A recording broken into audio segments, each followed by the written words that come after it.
There is a weird kind of grief that shows up when your life looks exactly like it's supposed to.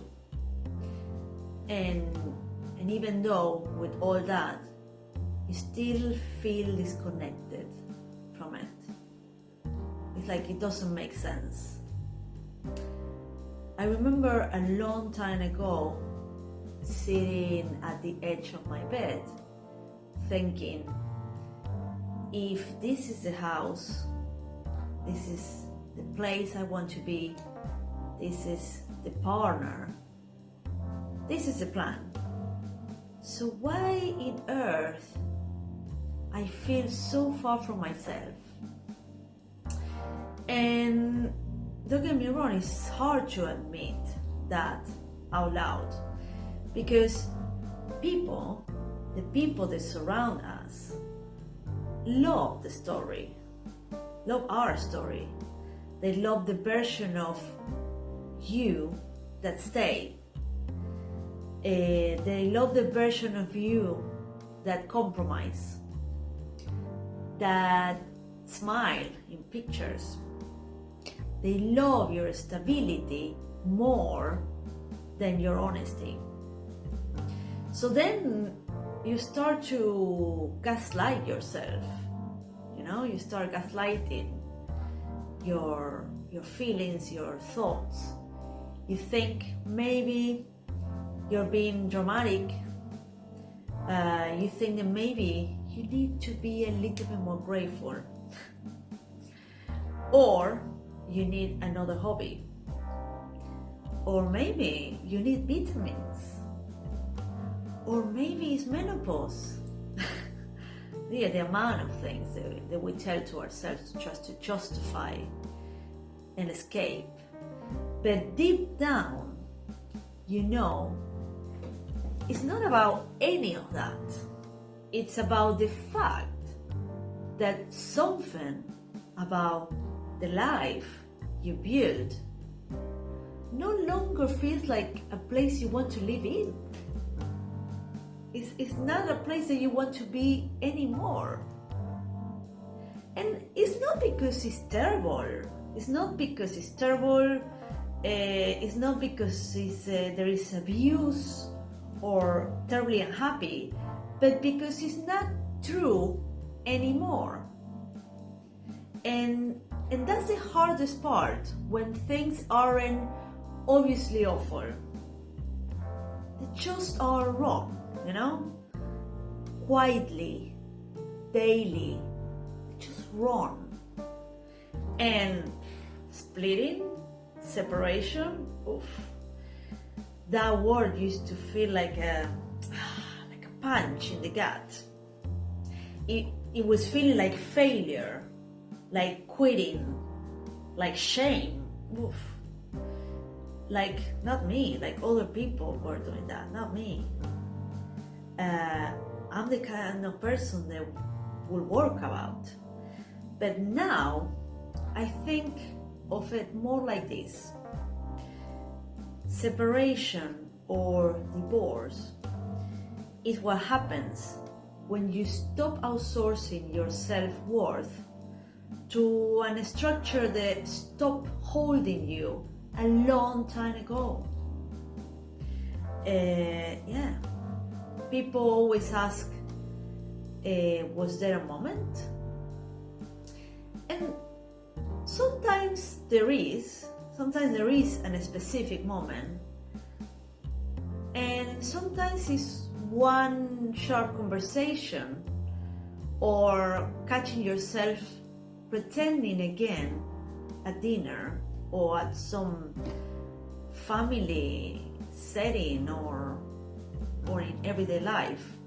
But sometimes it's just a long, slow erosion. One tiny self-abandonment at a time that builds up, but it's a long one. And you hit a point where you think,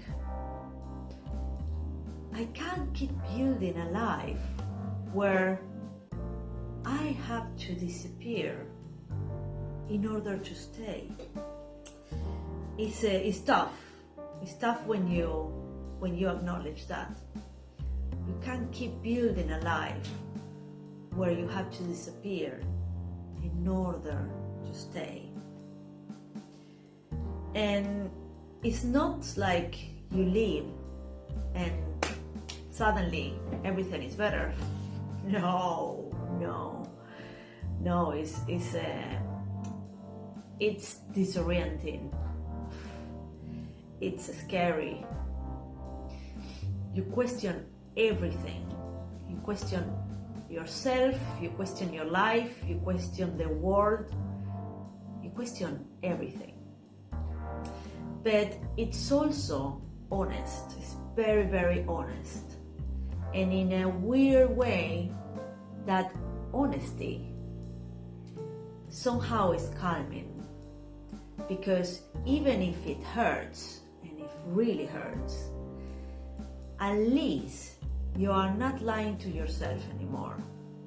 At least you are starting to be honest with what you feel and what you have been thinking.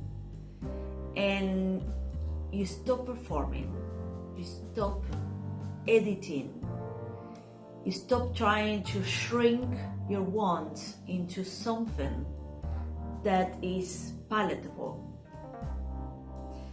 You start feeling the weight of your own desires again. Not because someone else validates them, but because you finally stop apologizing for having them. You stop apologizing for wanting, for having desires, for that part of yourself that wanted more or wanted different. And don't get me wrong, some days are very lonely. Some days are very lonely. Some days you miss the routine, that routine that you had with your partner.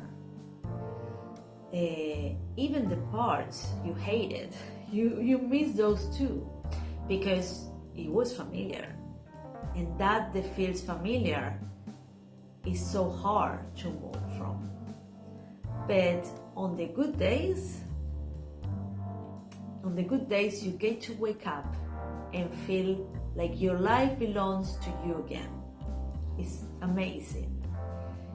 Your space, your music, your choices.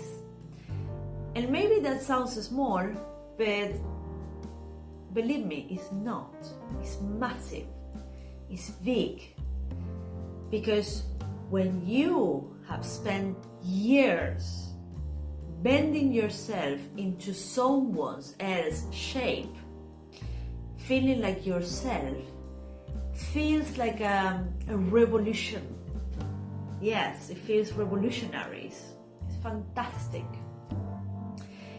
And the people who get it, who have been through it, they know. And it's important to separate this and to understand that this isn't about hating your ex. No, it's very far from that. This isn't about burning it all down just to feel alive. No, you're not burning it all down. This is about finally telling the truth. Even when it costs you the comfort of pretending. Even when it costs you the comfort of the life that you had, that ultimately you weren't happy to, but it was comforting and it was what you knew. So if you are in that place, half in, half gone, still think to talk yourself into loving a life that not longer fits. I see you. And I promise you, you're not crazy. You're just waking up. And if you need someone who gets it, not to fix you, not to sell you the happy ever after, but to walk beside you while you figure out who the hell you are when you are no longer disappearing for someone else. I'm here. No pressure, no platitudes, just space. Just a space for the version of you that is finally ready to exist.